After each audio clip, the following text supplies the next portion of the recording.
पहला प्रश्न।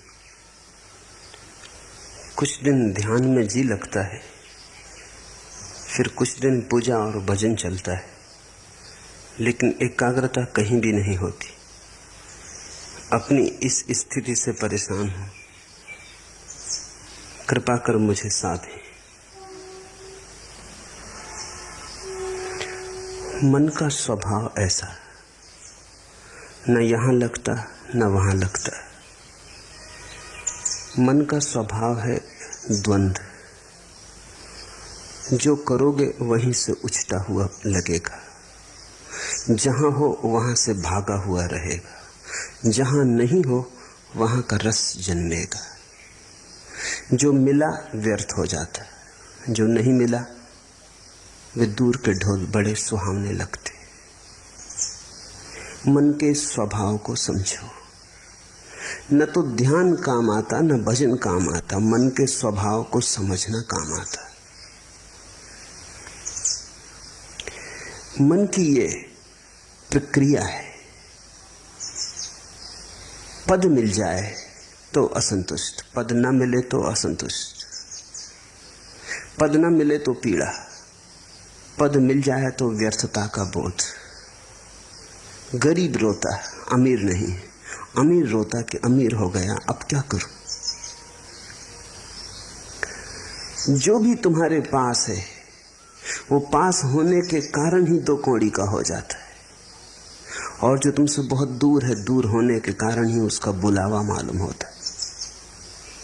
मन के इस आधारभूत जाल को समझो, इसे पहचानो। ये ध्यान और भजन का ही सवाल नहीं है। भोजन करो तो मन में उपवास का रस उमगता है कि पता नहीं उपवास करने वाले न मालूम किस गहन शांति और आनंद को उपलब्ध हो रहे हो। उपवास करो तो भोजन की याद आती है। जीवन के प्रत्येक पल तुम ऐसा ही पाओगे। बाग में लगता नहीं, सहरा से घबराता है जी। अब कहाँ ले जाके बैठे ऐसे दीवाने को हम। बगीचे में बिठाओ तो लगता नहीं, मरुस्थल में ले जाओ तो घबराता है। बाग में लगता नहीं, सहरा से घबराता है जी। अब कहाँ ले जाके बैठे ऐसे दीवाने को हम। मन एक तरह का पागलपन है, एक तरह की विक्षिप्तता है। मन से मुक्त होना ही मुक्ति है, मन के पार होना ही स्वस्थ होना है। तो पहली तो बात, मन के इस स्वभाव को समझने की कोशिश करो। अक्सर लोग समझने की कम कोशिश करते हैं, छुटकारा पाने की ज्यादा कोशिश करते हैं, और छुटकारा बिना समझे कभी नहीं। तो तुम्हारी आकांक्षा यह होती कैसे झंझट मिटे, लेकिन बिना समझे झंझट मिटी ही नहीं। ना समझी में झंझट है, तो तुम चाहते हो कैसे इस मन से छुटकारा हो, लेकिन पहले इसे पहचानो तो, इससे दोस्ती तो साथ हो, इससे परिचय तो बनाओ, इसके कोने कांतर तो खोजो, दिया तो जलाओ कि इसके सारे स्वभाव को तुम ठीक से देख लो। उस देखने में, उस दर्शन में, उस साक्षी भाव में ही तुम पाओगे विजय की यात्रा पूरी होने लगी। जिस दिन कोई मन को पूरा समझ लेता, उसी दिन मन विसर्जित हो जाता। जैसे सूरज के उगने पर ओस कण तिरोहित हो जाते, ऐसे ही बोध के जगने पर मन तिरोहित हो जाता। जैसे दिए के जलने पर अंधेरा नहीं पाया जाता, ऐसे समझ के, प्रज्ञा के दिए के जलने पर मन नहीं पाया जाता। तो मन से लड़ो मत। पहली बात, लड़ने का अर्थ ही ना समझिए। लड़के कभी कोई जीता? तुमने यही सुना है कि जो लड़े वो जीते। मैं तुमसे कहता हूं, लड़के कोई कभी जीता? समझ के जीत होती। लड़ने वाले तो ना समझ। लड़ोगे किससे? छायाओं से लड़ रहे हो। जैसे कोई अपनी छाया से लड़ने लगे, खींच ले तलवार, करने का लगे हमला। परिणाम क्या होगा? छाया कटेगी। परिणाम यही होगा, खुद ही थकेगा। और डर है कि छाया से लड़ने में कहीं अपने हाथ पैर न काट ले। क्रोध में, उबाल में पागल न हो उठे। कहीं ऐसी घड़ी ना आ जाए कि विक्षिता में अपने को ही काट ले। अक्सर मन के साथ लड़ने वाले ऐसी ही स्थिति में पड़ जाते। मन तुम्हारा है, तुम्हारी छाया है नहीं, बस छाया जैसा है। रोशनी बढ़ाओ, थोड़े जाग के मन को समझो।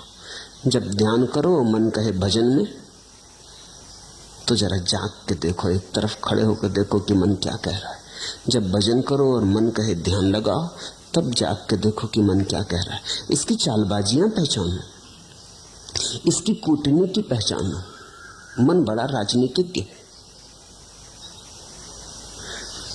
ये तुम्हें भटकाए रहता है, ये तुम्हें चलाए रहता है। और तुमने ध्यान करके भी देख लिया, वहां भी नहीं लगा, और तुमने भजन करके भी देख लिया, वहां भी नहीं लगा। तो अब ये तो समझो कि मन कहीं लगेगा ही नहीं। मन का लगना धर्म नहीं,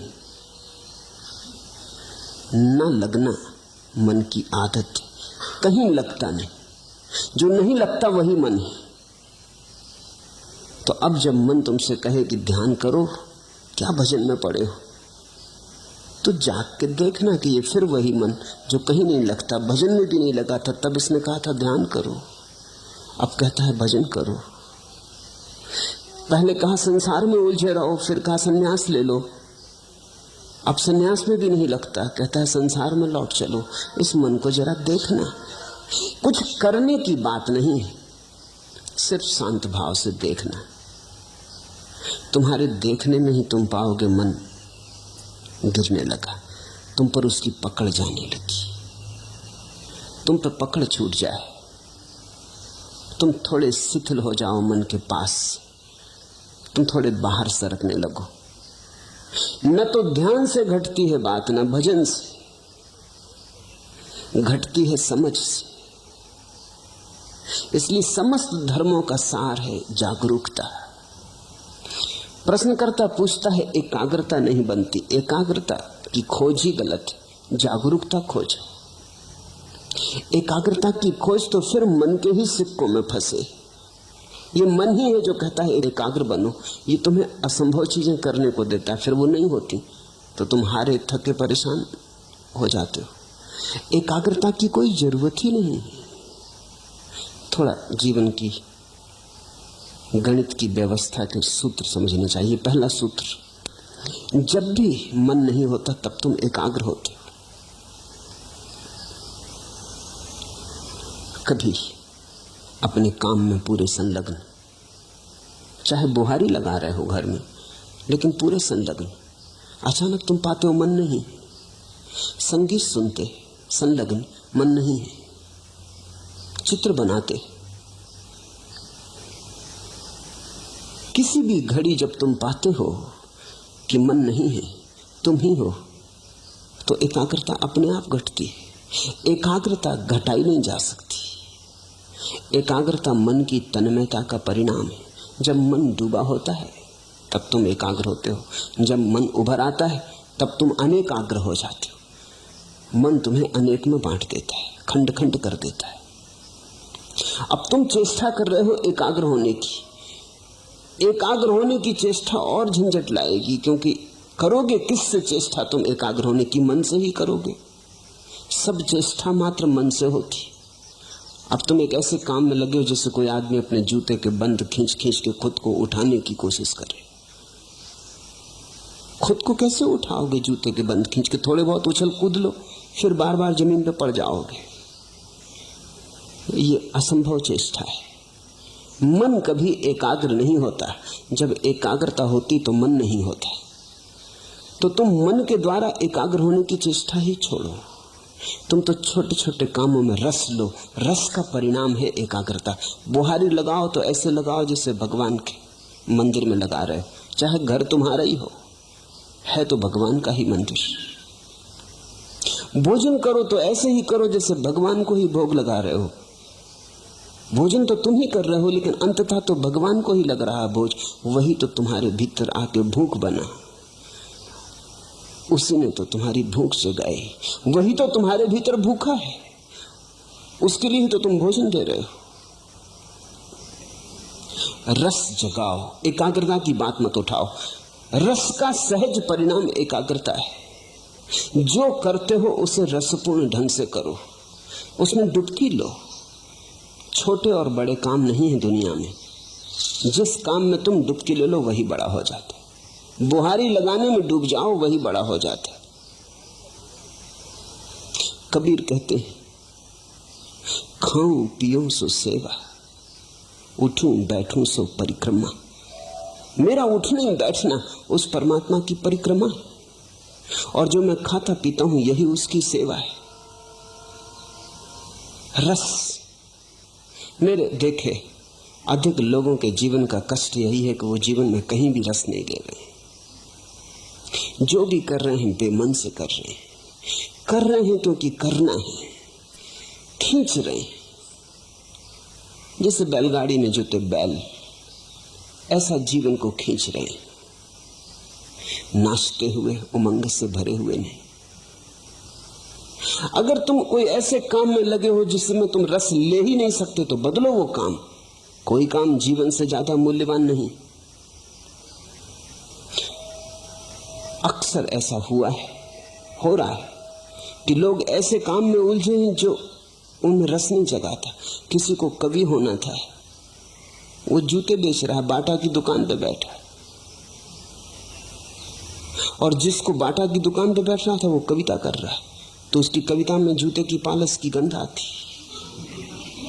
आएगी ही। लोग वहां हैं जहां उन्हें नहीं होना था, और ये विकृति के कारण है क्योंकि तुमने कभी अपने सहज भाव को तो खोजा नहीं। किसी के पिता ने कहा कि दुकान करो, इसमें ज्यादा लाभ है। किसी के पिता ने कहा डॉक्टर बन जाओ। किसी की माँ को ख्याल था बेटा इंजीनियर बने। परिवार को धुन थी कि बेटा नेता बने। तो सब धक्का दे रहे हैं एक दूसरे को कि ये बन जाओ, वो बन जाओ। कोई ये नहीं पूछता कि ये बेटा क्या बनने को पैदा हुआ है। इससे भी तो पूछो, थोड़े इसके हृदय को भी तो टटोलो। तो फिर लोग गलत जगहों पर पहुंच जाते। एक बहुत बड़ा सर्जन जिसकी सारे जगत में ख्याति थी, जब 60 वर्ष का हुआ है और उसकी 60वीं वर्षगांठ मनाई गई तो सारे दुनिया से उसके मित्र इकट्ठे हुए, उसके मरीज इकट्ठे हुए, और उन्होंने उसका बड़ा स्वागत किया। लेकिन वो बड़ा उदास था। उसके स्वागत में एक नृत्य का आयोजन किया गया था। तो जब लोग नृत्य करने लगे और वो सर्जन देखता रहा तो उसकी आंख से आंसू टपकने लगे। तो उसके पास बैठे उसके मित्र ने पूछा, क्या मामला? हम सब तुम्हारी वर्षगांठ पे इकट्ठे हुए प्रसन्नता से, ये नृत्य तुम्हारे स्वागत में होता, तुम रोते क्यों हो?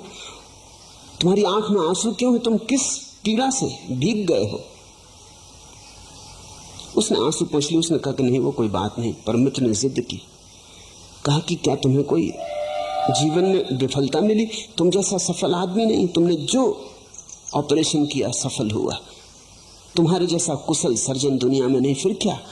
लेकिन उसने कहा, मैं कभी सर्जन होना ही नहीं चाहता था। मेरा दिल तो एक नर्तक होने का था। आज नाच को देख के मैं रो उठा।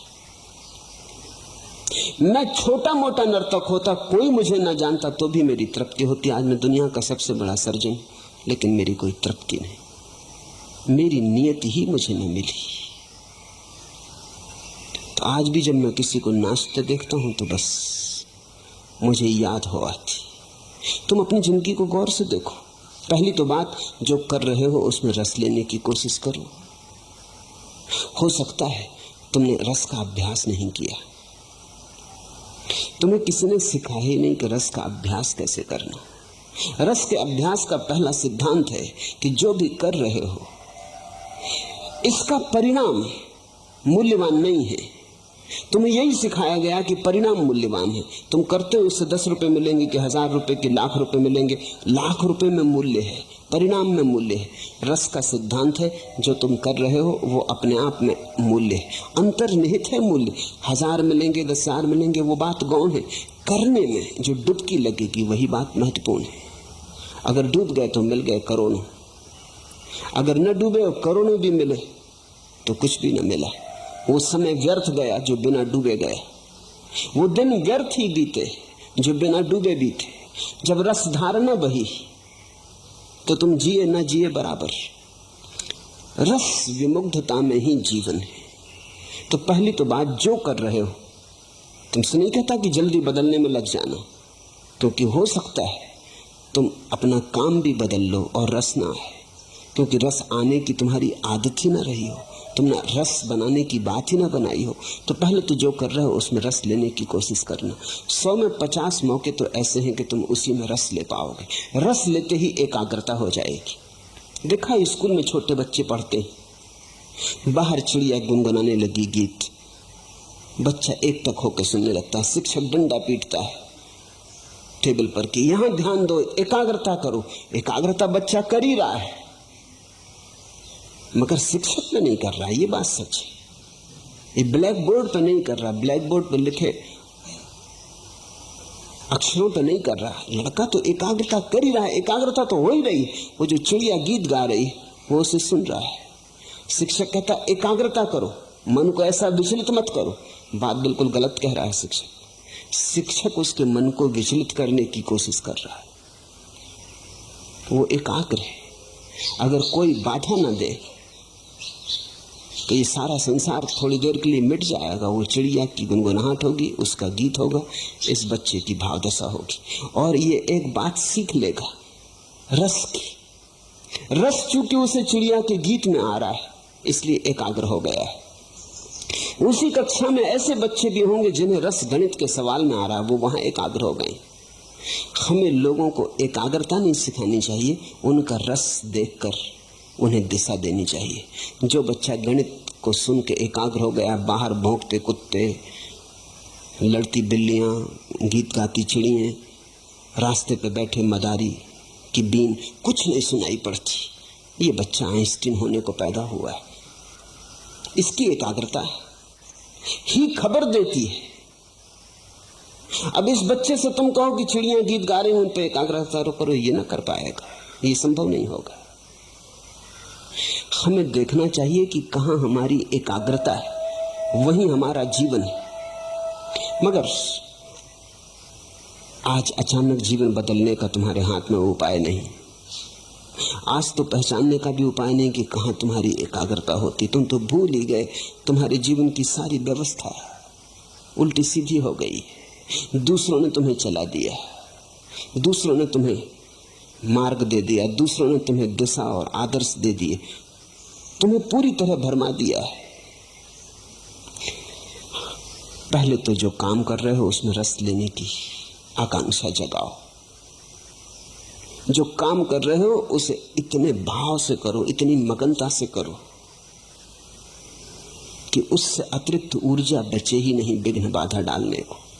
एकाग्रता का और क्या अर्थ होता है? एकाग्रता कोई जबरदस्ती थोड़ी, एकाग्रता बड़ी स्वाभाविक घटना है। अब तुम यहां मुझे सुन रहे हो, जिनको मेरी बात में रस आ रहा है वो एकाग्र है। एकाग्रता कर थोड़ी रहे हो, एकाग्रता हो रही है, इसे समझने की कोशिश करो। तुम्हारे करने की थोड़ी बात है। तुम थोड़ी के बैठे हो सब मांसपेशियों को खींच के और आंखें मुझ पे गड़ा के और चेष्टा कर रहे हो कि एकाग्रता। ऐसी एकाग्रता करोगे तो तुम सुन ही ना पाओगे जो मैं कह रहा हूं। एकाग्रता सहज है, तुम्हें रस आ रहा है, उसी रस कारण तुम चल आए हो, उसी रस के कारण तुम रोज चलते आए हो, वही रस तुम्हें लाता रहा है। रस है तो एकाग्रता है, तो तुम रस को जगाओ, एकाग्रता की बात ही छोड़ दो। अगर रस जगे ही ना तो फिर समझो, फिर हिम्मत करो, साहस करो, बदलो उस व्यवस्था को जिसमें रस नहीं जगता। हो सकती वो व्यवस्था तुम्हारे लिए नहीं। तो दरिद्र हो जाना बेहतर है समृद्ध होने की बजाय, सड़क का भिखारी हो जाना बेहतर है सम्राट होने की बजाय, अगर रस आ जाए, क्योंकि रस ही सम्राट बनाता है। तो कभी कभी तुम किसी भिखारी के चेहरे पर ऐसी आभा देखोगे जो सम्राटों के चेहरों पर नहीं दिखती। रस विमुग्ध है, वो अपने काम में लीन है। रथचाइल्ड ने अपनी आत्मकथा में लिखा है कि एक भिखारी आया, 5 बजे सुबह उसका दरवाजा खटखटाने लगा। वो बड़ा नाखुश हुआ। 5 बजे सुबह नींद से भरे उसको उठाया, वो बड़ा झल्लाता हुआ बाहर आया। ऐसे वो देना पसंद करता था, दान उसका रस था। लेकिन ये कोई वक्त है? तो उसने भिखारी को कहा, सुनो जी, ये कोई समय है? भिखारी ने कहा कि आप भी सुनो, आप बैंकिंग का धंधा करते हो, मैं कोई सलाह तो देता नहीं, ये हमारा धंधा है, इसमें हम सलाह किसी की मानते नहीं।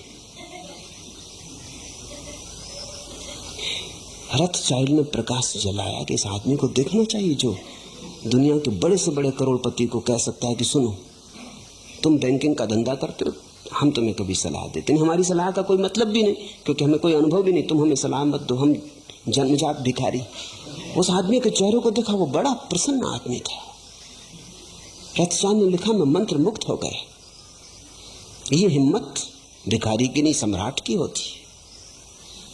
रथचाइल्ड को ऐसा कहना जिसके पास भीख मांगने आए कि चुप, सलाह मत देना, मेरे धंधे को मैं भली भांति जानता हूं। रथचाइल्ड ने उसे खूब दिया और कहा, मैं खुश हुआ इस बात से कि कोई आदमी अपने भिखमंगेपन की भी इतनी प्रतिष्ठा रखता है। कभी तुम्हें राह का भिखारी भी प्रसन्न मिल सकता है। प्रसन्नता का कोई संबंध इससे नहीं कि तुम्हारे पास क्या है, जो भी तुम्हारे पास है उसमें अगर रस है तो प्रसन्नता है। तुम अगर हाथ के भिक्षा पात्र को भी गीत गुनगुनाते हुए ढो रहे हो तो आनंद है, और तुम्हारे पीछे स्वर्ण रथ चल रहे हैं और तुम मुर्दा बुझे तो कुछ अर्थ नहीं। एकाग्रता मत पूछो, यद्यपि तुम्हें यही सिखाया गया है स्कूल से लेकर विश्वविद्यालय तक, और तुम्हारे तथाकथित धर्म गुरु भी तुम्हें यही सिखाते हैं कि एकाग्रता। मैं तुमसे कहता हूं रसमग्नता, वो शब्द हटा दो, क्योंकि वो शब्द सीधा काम का ही नहीं है। एकाग्रता जरूर आती है, मगर परिणाम की तरह आती। एकाग्रता साधन नहीं है, जहां रस लोगे वहीं घट जाती है, रस के पीछे बंधी चली आती, रस की छाया है। तो तुम कहीं भी रस लो, अगर मंदिर में रस ना आता हो, फिक्र छोड़ो, फिर मंदिर में परमात्मा तुम्हारे लिए नहीं घटेगा। जहां रस ही नहीं है वहां एकाग्रता नहीं होगी, एकाग्रता नहीं होगी, परमात्मा कहां होने वाला है। अगर तुम्हें बांसुरी के गीत में रस आता है तो वहीं तुम्हारा परमात्मा तुम्हें मिलेगा। अगर नर्तक की पायलों में तुम्हें रस आता है तो तुम्हारा परमात्मा वहीं नाचेगा। तुम्हारे परमात्मा की खोज तुम्हारे रस से ही तय होगी। रसो वैसा, उस परमात्मा का स्वभाव रस है। किसी शास्त्र ने कहा कि परमात्मा का स्वभाव एकाग्रता है। सच्चिदानंद वो रस की बात है। तुम्हें जहां आ जाए रस, जहां आ जाए आनंद, जहां उमंग उठे, जहां तुम खिल उठो, फिर वो कुछ भी हो, चाहे खेल हो तो प्रार्थना बन गई। और ऐसे तुम बैठे बैठे प्रार्थना करते रहो, भजन करते रहो, ध्यान करते रहो, और रस उमगे नहीं, मेघ मलार बजे नहीं, हृदय गुनगुनाए नहीं। ऐसे तुम करते चले जाओ जबरदस्ती, यंत्रवत। करनी चाहिए कर्तव्य बस। लोग कहते हैं इससे रस मिलेगा इसलिए कर रहे हैं, नहीं, जहां रस मिलता है वहीं परमात्मा आता है। इसलिए मैं तुमसे कहता हूं कि मेरे पास तुम्हें देने के लिए कोई अनुशासन नहीं है, क्योंकि अनुशासन कोई भी होगा पराया होगा, दूसरे का होगा। तुम्हें अपना अनुशासन खोजना पड़ेगा। प्रत्येक व्यक्ति को अपना मार्ग खोजना पड़ेगा। मैं इशारे देता हूं, उन इशारों से तुम अपना मार्ग समझने की कोशिश करो। कबीर ज्ञान को भी उपलब्ध हो गए तो भी कपड़ा बुनते रहे, जुलाहापन उन्होंने छोड़ा नहीं। किसी ने पूछा कि अब तो आप बंद करें, कभी सुना नहीं कि कोई बुद्ध पुरुष और कपड़े बुनता रहा और जुलाहा बना रहा और बाजार में कपड़े बेचने जाता रहा, आप तो छोड़ो। लेकिन कहते हैं कबीर ने कहा इसी कपड़े के बुनने ने तो मुझे परमात्मा से मिला है, इसे कैसे छोड़ दो। ये मेरी प्रार्थना, ये मेरी पूजा, ये मेरी अर्चना। झीनी झीनी बिनेली चदरिया, वो जुलाहे का गीत है, कोई और दूसरा तो गा भी नहीं सकता। बुद्ध कैसे गाएंगे? बुद्ध ने कभी चदरिया बिनी नहीं, उन्हें कुछ पता भी नहीं। महावीर कैसे गाएंगे? चदरिया थी वो भी छोड़ दी। उनसे तो पूछो कैसी छोड़ी रे चदरिया। तो बता सकते, लेकिन कबीर ने बुन बुन के पाया। वो ताने बाने चादर के बुनते बुनते उनका ध्यान फला, वहीं रस विमुक्त हुए। पर कैसे पाया उन्होंने? क्योंकि हमें बुद्ध की बात समझ में आ जाती है कि दूर बोधि वृक्ष के नीचे ध्यान में बैठे हुए, कि महावीर वनों में पर्वतों में एकांत में 12 वर्ष मौन में खड़े हुए। कबीर कपड़ा बुन बुन के पा लिए, रस से बुना होगा। कबीर कहते थे राम के लिए बुन रहा हूं। सभी ग्राहकों में राम देखते थे। जब अपना कपड़ा बुन के वो काशी के बाजार में बेचने जाते, कोई मिल जाता रास्ते में, कहाँ जा रहे हो, तो वो कहते राम आए होंगे, उनको जरूरत है, कपड़ा बुन के लाया हूं, बड़ा बढ़िया बुना है, राम को देने जा रहा हूं। जब कोई ग्राहक उनसे कपड़ा खरीदता तो वो कहते संभाल के रखना राम, बड़ी मेहनत से बुना है, बड़े रस से बुना है, कपड़ा ही नहीं है, पीढ़ी दर पीढ़ी चले ऐसी मजबूती से बुना है। अपने प्राण उंडेले।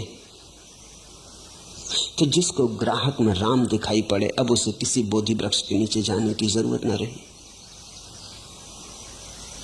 सभी लोग बोधि वृक्ष के नीचे जा भी नहीं सकते, और अच्छा है कि जाते नहीं तो बड़ी झंझट खड़ी हो जाए। एकाध बुद्ध बोधि वृक्ष के नीचे बैठता है, चलता है, एकाध महावीर मौन खड़ा हो जाता है, चलता है, लेकिन सभी ऐसे खड़े हो जाएं तो जीवन बड़ा विरस हो जाएगा। अधिक को तो कबीर जैसा होना पड़ेगा, अधिक को तो गोरे जैसा होना पड़ेगा। गोरा कुम्हार बस घड़े बनाता रहा, और घड़े बनाते बनाते खुद को भी बना लिया। और रैदास जूते सीते सीते, जूते बनाते बनाते पहुंच गए। तो तुम जो कर रहे हो उसमें रस डालो, उंडेलो रस, वही तुम्हारा भजन, वही तुम्हारा ध्यान। अगर तुम्हारी सारी चेष्टाएं असफल हो जाएं तो फिर साहस करो, तो फिर तुम गलत जगह हो। तुम कुछ ऐसी जगह बहने की कोशिश कर रहे हो जो चढ़ाव पर है। तो नदी चढ़ाव पर तो नहीं बहती, ढाल पर ही बह सकती है। रसधार भी ढाल पर ही उतर के बह के मिलता है। तो फिर बदलो, इसलिए साहस की जरूरत है। पहले सारी चेष्टा कर लो, और फिर तुम्हें लगे कि नहीं, इस ढंग से मेरे लिए परमात्मा से मिलन नहीं हो सकेगा, तो बदलो। उस बदलाहट को मैं संन्यास कहता हूं। बदलने की हिम्मत रखो। एक आदमी 40 साल तक लंदन के बाजार में दलाल का काम करता रहा। बड़ा सफल आदमी था, खूब कमाई थी, सब तरह का सुख था। किसी ने कभी सोचा भी न था एक रात वो घर से नदारद हो गए। पत्नी भी भरोसा ना कर सकी, बेटे भी भरोसा ना कर सके, मित्र भी भरोसा ना कर सके, काम धंधे में जो लोग संबंध था वो भी भरोसा ना कर सके। क्योंकि न तो वो आदमी कभी किसी और स्त्री के संग में देखा गया था कि पत्नी सोच भी सके कि वो किसी स्त्री के साथ भाग गया, न उसके कोई धार्मिक रुझान थे कि वो कोई किसी जाके आश्रम में सन्यासी हो गया होगा, न कोई दुख था कि आत्महत्या कर ली होगी। सब भांति सुखी संपन्न आदमी था, जिसको हम सुखी संपन्न कहते, वैसा आदमी था, सब ठीक ठाक था। कोई 3 साल बाद उस आदमी का पता चला कि वो पेरिस में चित्रकला सीख रहा है। भिखमंगे की हालत हो गई है। भागे उसके मित्र, उसने कहा तुमने ये क्या किया? तुम्हारे पास सब था, सब ठीक था। उसने कहा वही अड़चन थी, सब ठीक था, कहीं कुछ गड़बड़ ना थी, लेकिन कोई प्रफुल्लता ना थी, कहीं कोई उमंग ना थी। सब ठीक चल रहा था और सब ठीक में चला रहा था, लेकिन कोई रसधार न बह रही थी। मेरे जीवन में सदा से आकांक्षा थी कि चित्रकार बनूं, दलाल बनना मैंने कभी चाहा न था। वो सफलता संयोगिक थी। अब मैं खुश, मेरे पास अब कुछ भी नहीं है। चित्र बनाता हूं, बिक जाते हैं तो भोजन के लायक, कपड़े के लायक इंतजाम कर पाता हूं। अपने पास रहने का छप्पर भी नहीं, एक मित्र के कमरे में बना हूं, रह रहा हूं, लेकिन वापस मुझे जाना नहीं। मैं प्रसन्न हूं। और जो मित्र गए थे उन्होंने देखा कि वो आदमी एक अद्भुत ऊर्जा से, एक अद्भुत आभा से भरा था। सूख गया था शरीर उसका, लेकिन एक रोशनी थी। और उसने कहा मैं किसी से नाराज नहीं हूं। मेरी पत्नी को कहना मैं किसी से नाराज नहीं हूं, सब ठीक था, मैं बिल्कुल जैसा जिसको हम सुखी संपन्न कहते हैं वैसा आदमी था। मेरे बच्चे ठीक हैं, मेरे बेटे ठीक हैं, मेरी पत्नी ठीक है, सब ठीक था। लेकिन सब ठीक से कहीं कुछ होता, ठीक से कुछ ज्यादा चाहिए। ठीक से क्या होगा, ऐसे तो ठीक ठीक ठीक और मर जाएंगे। सुविधापूर्वक जी लिए और मर गए, नाच तो पैदा ही ना हुआ, जीवन में फूल तो खिले ही नहीं, लौटा नहीं वापस, बड़ा चित्रकार बन गया। इसे मैं सन्यास कहता हूं। न उसने गैरिक वस्त्र पहने, न वो किसी आश्रम में गया, लेकिन इसे मैं सन्यास कहता हूं। सन्यास का अर्थ हुआ साहस इस बात का कि अगर दिखाई पड़े कि मेरा जीवन मरुस्थल में खोया जा रहा है तो अपनी राह बदल लेने की, चाहे कोई भी कीमत चुकानी पड़े। आदमी कमजोर है, वो सुविधा से जीता है, चाहे कुछ ना मिले लेकिन सुविधा तो है, सुरक्षा तो है, कुछ ना मिले। इसलिए ये सारे प्रश्न उठते हैं कि एकाग्रता कैसे सधे। तो पहले तो कोशिश करना, सध जाए तो शुभ। चेष्टा करने से 50% मौके हैं सध जाएगी, न सधे तो हिम्मत करना, देर मत लगाना, क्योंकि जिंदगी रोज हाथ से सरकी जाती। जिंदगी उन्हीं की है जो हिम्मत से जिंदगी को बदलने के लिए तैयार होते, नहीं तो जिंदगी बह जाती चिकने घड़े के ऊपर जैसे वर्षा का जल बह जाता, कुछ भरता करता नहीं, या उल्टे घड़े पर जैसे वर्षा गिरती रहती, टप टप बहुत आवाज शोरगुल मचता, लेकिन घड़ा खाली खाली रहता, उल्टा रखा है। तो जरा गौर से देखना, तुम्हारा घड़ा अगर भरता ना हो तो कहीं उल्टा तो नहीं रखा है। तो न तो मौलिक सवाल ध्यान का है न भजन का है, मौलिक सवाल समझ का है। मन के स्वभाव को समझो, एकाग्रता की बात ही मत उठाओ, रसमयता की बात उठाओ। रसमयता के पीछे पीछे तुम पाओगे एकाग्रता घूंगर बजाती हुई चली आती।